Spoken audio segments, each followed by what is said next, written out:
ஐயா வணக்கம். நாங்க திருவண்ணாமலை மாவட்டம் தண்டராம்பட்டு வட்டம் கொலமஞ்சனூர் கிராமம் இங்க இருந்து வரோம். இங்க ஒரு வீட்டு வரி ரசீது கேட்டு 2 வருஷமா கேட்டுக்கிறோம்.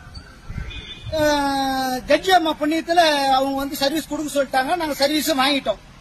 இப்போ கலைஞர் வீடு கட்டும் திட்டத்துல கலைஞர் கனவு இல்லத்துல ஒரு 19 வீடு கொடுத்ததா தகவல் உரிமை சட்டத்துல எங்களுக்கு லிஸ்ட் கொடுத்துருக்காங்க.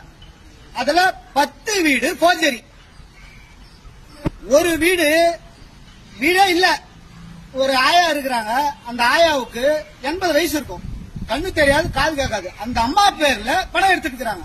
எப்படி எடுத்தாங்கன்னு கேட்டா பைபாஸ் அக்கௌண்டா. அது எப்படி நமக்கு சரியா விளக்கம் தெரியல. விளக்கம் தெரிஞ்சவங்க கமெண்ட்ல சொல்லுங்க. அந்த வீடு எங்கன்னு கேட்டா இவங்க அதுல உங்ககிட்ட சொல்ல முடியாது. நீங்க மனு போட்டுக்கோ, கோர்ட்ல கேஸ் போட்டுக்கோ அப்படின்னு வீடியோ அலட்சியமா பதில் சொல்றாரு. நாங்களும் அவர்கிட்ட என்னைக்கு மனு கொடுத்தோம் இது சம்பந்தமா 30/6/2025 ஒரு மனு வீடியோ பார்த்து கொடுத்தோம். அவர் எந்த ஒரு ரெஸ்பான்ஸ் பண்ணல, அந்த ஆய்வு பண்ணல. அவர் எந்த ஒரு சின்ன நடவடிக்கை எடுக்கல. இவர்கிட்ட கொடுத்து புண்ணியம் இல்ல. ஏன் சாவியே ஒரு திருட கையிலேயே சாவி கொடுத்தா என்ன பண்ணுவாங்க? ஏன்னா திருடனவங்களா இவங்கதான். இவங்க கிட்ட ஒரு மனு கொடுத்து வாங்க ஆய்வு பண்ணுங்க கூட வருவாங்களா? இவங்க வரல.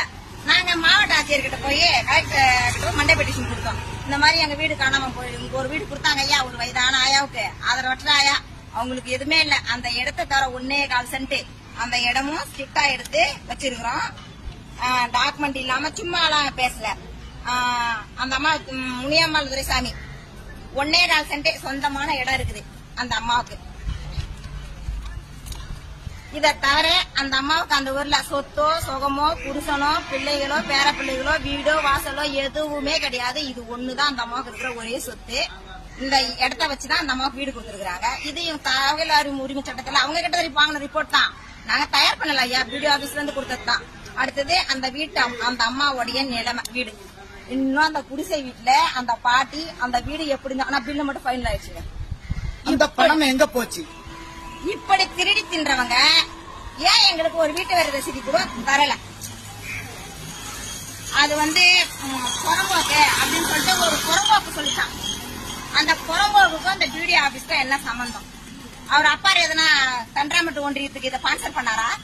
இல்ல அவங்க வீட்டுக்காரமா அவங்க அம்மா வீட்டுல இருந்து வரும்போது சீரா எடுத்துட்டு வந்ததா? இந்த பில்டிங் அரசாங்கம் எதுக்கு இந்த பில்டிங்க கட்டி கொடுத்துருக்காங்க? இவங்களுக்கு எல்லாம் எதுக்கு ஊதியம் கொடுக்குறாங்க? ஏழை மக்களின் வாழ்வாதாரத்தை பெருக்கிறதுக்கு வளர்ச்சி அடைய வைக்கிறதுக்காக தான் இவங்க வேலை பாக்குறது. இது என்ன கட்சி ஆபீஸா அரசாங்க அலுவலகமா? சொல்லுங்க. சொன்னா எம்எல்ஏ கிட்ட சொல்லிடுவாங்க, எம்பி கிட்ட சொல்லிடுவாங்க, மந்திரி கிட்ட சொல்லிடுவாங்க.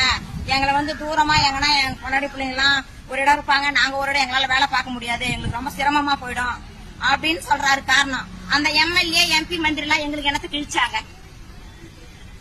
எத்தனை வீடு சாலையில அடிபட்டுச்சு? அவங்க வாழ்வாதாரம் என்னாச்சு? அவங்களுக்கு இலவச வீட்டு மனப்பட்டா கொடுத்தாங்களா? இல்ல இலவச வீடு கொடுத்தாங்களா அப்படின்னு ஒரு முறையாவது இந்த அரசியல்வாதிகள் ஆய்வு பண்ணாங்களா? இந்த எம்எல்ஏ கிரி இருக்கிறாரு இல்லீங்களா, அவர்கிட்ட ஒரு 10 மனுக்கள் கொடுத்திருக்கோம். ஒரு 10 மனு. ஐயா எங்களுக்கு இலவச வீட்டு மனப்பட்டா கொடுங்க, இலவச வீடு கொடுங்க.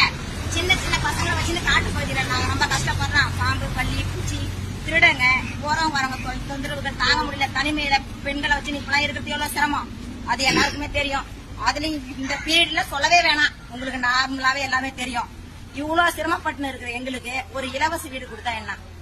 பாரின் போய் 4 வருஷம் ஆனவங்களுக்கு ஒரு இலவச வீடு பில்லு ஃபைனல் ஆயிடுச்சு. எழுந்து நிக்க முடியாத ஒரு மூதாட்டி ஆதரவற்றவங்களுக்கு ஒரு பில்லு ஃபைனல் ஆயிடுச்சு. இப்படி எல்லாம் திருடி தின்றீங்களே, அதை விட வேற எதனா போய்க்கலாம், வேற எதனா பண்ணுங்க. இதை விட வேற எதனா தொழில் பண்ணுங்க. தெளிவா சொல்றேன், அதிகாரிக்கு அரசியல்வாதிக்கு சேர்த்து சொல்றேன். இதை விட வேற ஏதாச்சும் தொழில் பண்ணி போயிங்க. ஏழைகளுக்கு வரத்தை எடுத்துன்னு போயிட்டு உங்களுக்கு சாதகமா எடுக்குது, திருட்டு பில்லு போடுறது, கட்டாத வீட்டுக்கு பில்லு போடுறது, குடுக்காத வீட்டுக்கு பில்லு எடுக்குது, இதெல்லாம் ஒரு குழப்பம். வெக்கமா இல்ல உங்களுக்கு? நல்லா தானே இருக்கிறீங்க. மக்கள் வரி பணத்துல சம்பளம் வாங்குறீங்களா, அரசியல்வாதிக்கு சம்பளம் வாங்குறீங்களா? நீங்க என்ன சொல்லிருக்கணும்? எங்க வீட்டு வரி ரசீதி குடுக்கல அப்படின்னு அப்ஜெக்ஷன் என்ன சொல்லிருக்கணும்? நீங்க அவ்வளவு நேர்மையானவரா? நீங்க இதெல்லாம் பண்ணிருக்கிறீங்க, இந்த நேர்மையா நீங்க உங்களுக்கு கடைபிடிக்கல அப்படின்னு கேட்டுருக்கணுமா இல்லையா? நீங்க ஆமா சொல்றீங்க. அவரு எதை சொன்னாலும் ஆமா ஆமா, என்ன சொன்னாலும் ஆமா. எதுக்கு அப்ப இங்க வேலை பாக்குறீங்க? அவங்க வீட்டை போய் கப்பஸ் கழுவுங்க, இதை விட அதிகமா சம்பளம் கொடுப்பாங்க.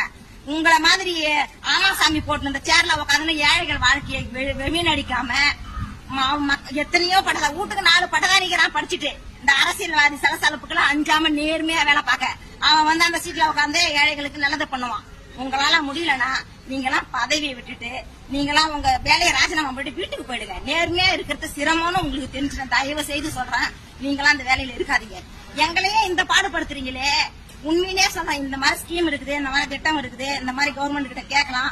இது வந்து ஒரு வட்டாரத்தை வளர்ச்சி அடைய வைக்கிற ஒரு அலுவலகம் அப்படின்னு தெரியாம இருக்கிறவங்க நீங்க என்ன பண்ணுவீங்க? நீங்க என்ன செஞ்சிருப்பீங்க? என்னத்த கிழிச்சிங்க? உள்ள ஒருத்தவங்க சொல்றாங்க, ஐயோ அது எவ்வளவு நேர்மையான பஞ்சாயத்து தெரியுமா, என்ன கேளு, அங்க என்னன்னா கிழிச்சுக்குதுன்னு நான் சொல்றேன்.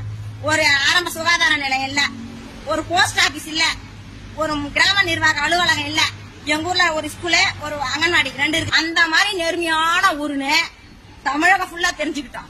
தமிழகம் பூரா தெரிஞ்சுக்கிட்டா 47 பஞ்சாயத்துல இருக்கிற தெரிஞ்சுக்குங்க. ஒரே நிதியாண்டுல இப்ப புருஷன் பேர்ல கிரீன் ஹவுஸ் கொடுத்துருக்காங்க, பொண்டாட்டி பேர்ல கலைஞர் வீடு கொடுத்துருக்காங்க.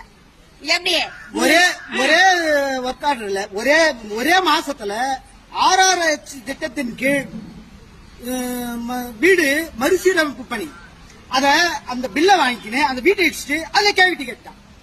KKI அதுல கட்டியாச்சு. எப்படி பில் பாஸ் பண்ணாங்க? இப்ப அந்த RRHல பழுது பார்த்தல் பணி செய்தாங்க இல்லையா, அந்த வீடு